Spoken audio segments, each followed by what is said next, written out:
सभी को नमस्कार। मेरा नाम अभिषेक है और आप देख रहे हैं मैथ्स की क्लास जो सभी कॉम्पिटिटिव एग्जाम के लिए महत्वपूर्ण है। चाहे आप एसएससी सीजीएल दे रहे हो, सीएचएसएल दे रहे हो, एमटीएस दे रहे हो, रेलवे के एनटीपीसी दे रहे हो, जेई दे रहे हो, ग्रुप डी दे रहे हो, एएलपी दे रहे हो, टेक्नीशियन दे रहे हो, ये सभी एग्जाम्स के लिए महत्वपूर्ण है जहाँ पर भी आपको मैथ्स पूछा जाता है। मैंने पीछे number system simplification, HCF, LCM, साथ ही साथ आपको मैंने परसेंटेज भी खत्म कर दिया है। अब हम लोग शुरू करने जा रहे हैं प्रॉफिट एंड लॉस। तो चलिए शुरुआत करते हैं प्रॉफिट एंड लॉस से। तो प्रॉफिट और लॉस कहाँ होता है? तो जाहिर सी बात है, प्रॉफिट और लॉस आपको बिजनेस में होता है। अब बिजनेस में प्रॉफिट और लॉस कैसे होता है ये समझेंगे। तो इसमें जो हमारे पास टर्म्स होते हैं, एक तो बोलते हैं जब भी हम किसी सामान को खरीदेंगे तो वो मेरा हो गया कॉस्ट प्राइस, और जब भी हम किसी सामान को बेचेंगे तो वो मेरा क्या हो जाएगा? सेलिंग प्राइस हो जाएगा। तो अब जहाँ तक अगर मैं इसको सीपी से डिनोट करता हूँ और इसको मैं सेलिंग प्राइस को एसपी से डिनोट करता हूँ, तो मेरे पास दो ही बातें आएंगी। एक आएगा मेरे पास प्रॉफिट और दूसरा मेरे पास आएगा लॉस। तो अगर मैं प्रॉफिट कमाना चाहता हूँ तो जो भी मैंने कॉस्ट प्राइस पे किसी सामान को खरीदा है, तो निश्चित रूप से मुझे उसको उस दाम से ज़्यादा पर बेचना पड़ेगा। यानी कि जब एसपी ग्रेटर देन हमारा सीपी हो जाएगा तो ये हमारा बनता है प्रॉफिट। यानी कि सेलिंग प्राइस और जो कॉस्ट प्राइस को घटा देंगे तो यही मेरा क्या आ जाएगा? प्रॉफिट। वहीं पर लॉस कब होगा? जितने में सामान खरीद कर लाएं और उससे भी कम दाम में बेच दे। यानी कि सीपी बड़ा हो जाएगा किससे? सेलिंग प्राइस से। तो अब क्या हो जाएगा आपका? सीपी माइनस जो एसपी हो जाएगा ये आपका लॉस आ जाएगा।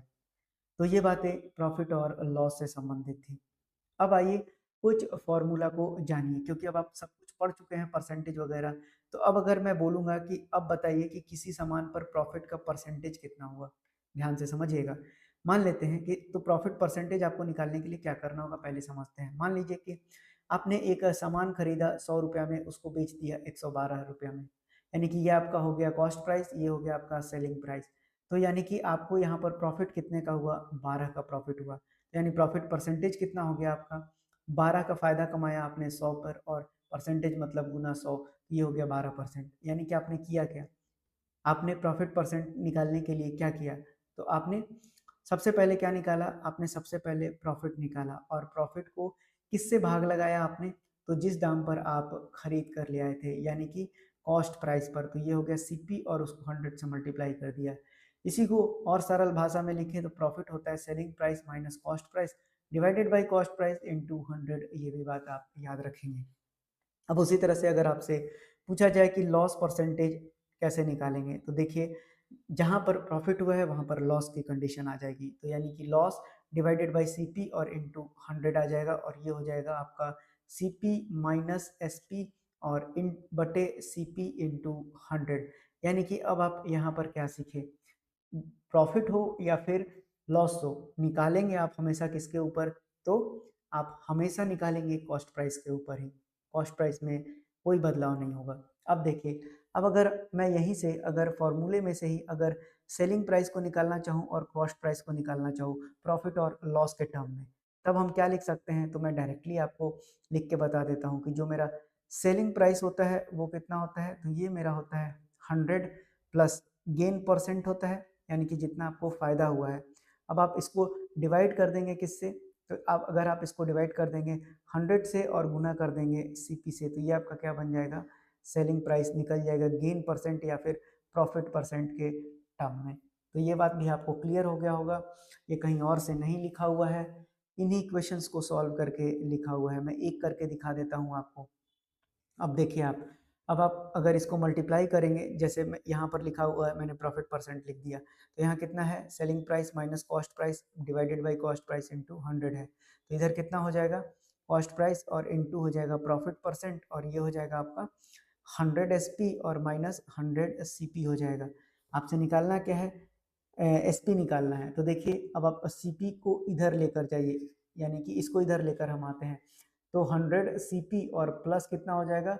सीपी इंटू प्रॉफिट परसेंटेज, और ये हो जाएगा 100 एसपी के बराबर।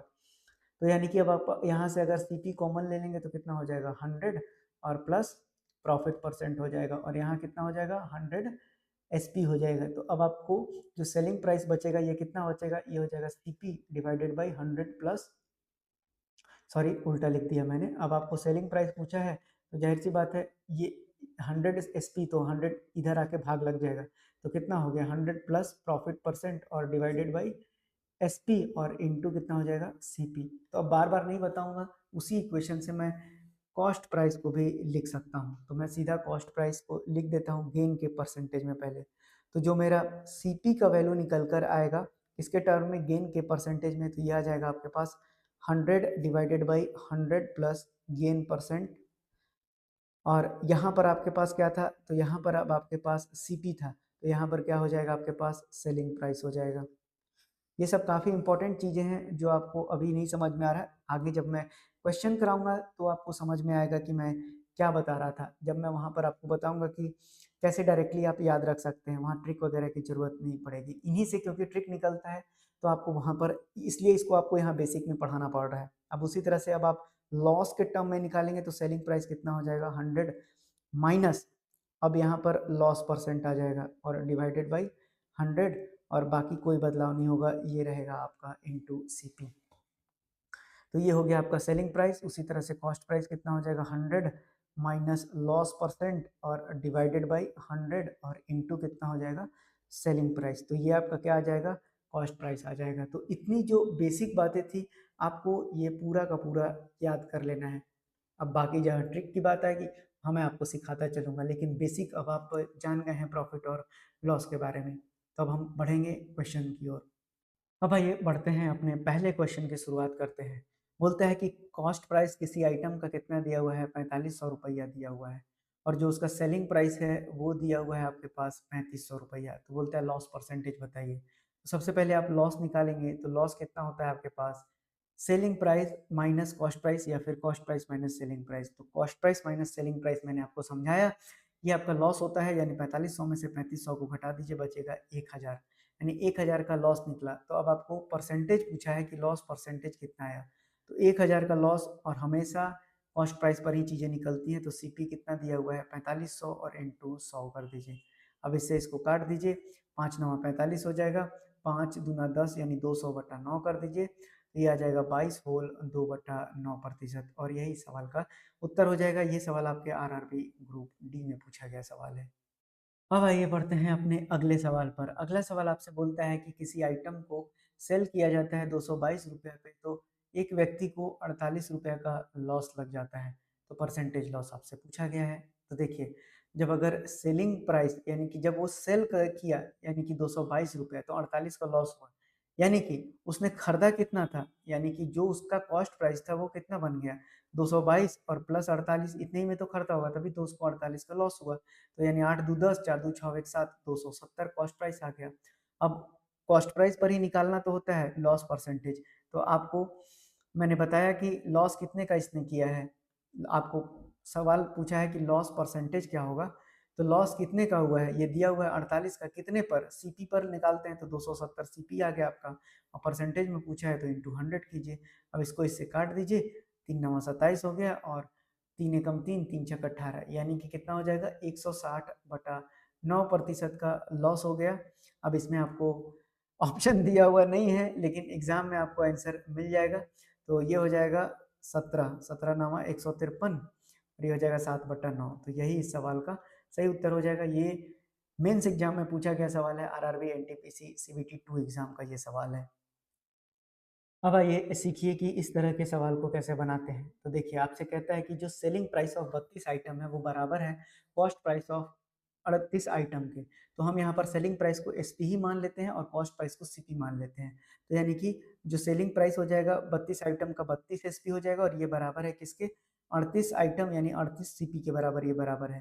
तो यानी कि अब अगर मैं सेलिंग प्राइस और कॉस्ट प्राइस का रेशियो निकालूंगा तो ये कितना हो जाएगा आपका 38/32 हो जाएगा। अब जब बातें रेशियो की आ गई है तो मैं पीछे से आपको हर चीज सिखाते हुए चला आ रहा हूँ।